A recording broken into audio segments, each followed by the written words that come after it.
A car starts rolling down a 1 in 4 hill. 1 in 4 simply means that sine of theta equals 1 over 4. So let's draw this. We have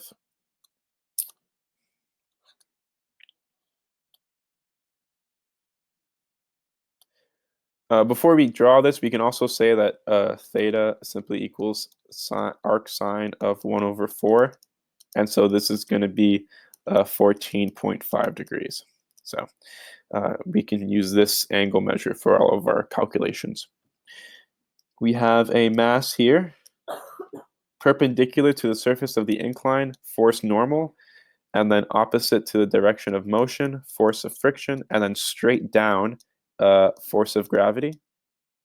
And then we have a theta here. I apologize for the not straight lines.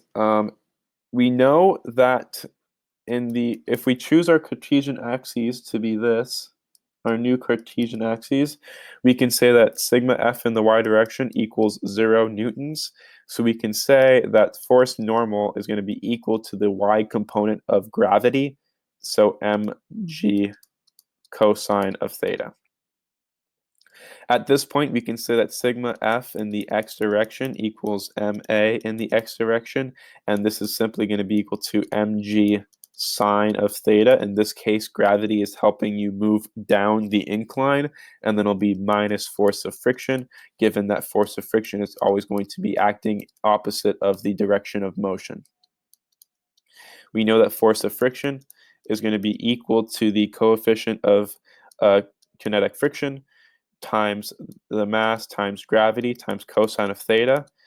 So essentially, force of friction is equaling the coefficient of friction times the normal force. In this case, the normal force equals mg cosine of theta. So the force of friction is going to be equal to mu sub k mg cosine of theta. We also know that the final velocity is always equal to 2 times g times the change in height, or in this case, it'll be the change in x, so the displacement in the x direction. And then for part A, they're asking you to solve for the final velocity if the coefficient of kinetic friction is 0. So in this case, we would have that the final velocity equals the square root of 2g delta x sine of theta,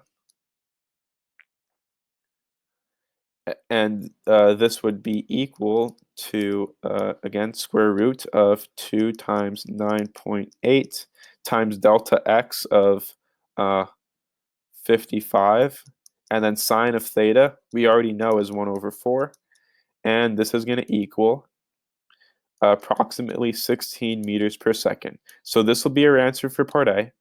And then for part B, they're saying that the coefficient of kinetic friction is 0.1. So here, velocity final is going to equal the square root of 2 times 55. So 2 times delta x times the acceleration due to gravity g times sine of 14.5 degrees minus mu k, so 0.1, times cosine of 14.5 degrees. Extend the radical, and we have a final velocity equaling approximately 13 meters per second. This would be your answer for part B. That is the end of the solution. Thank you for watching.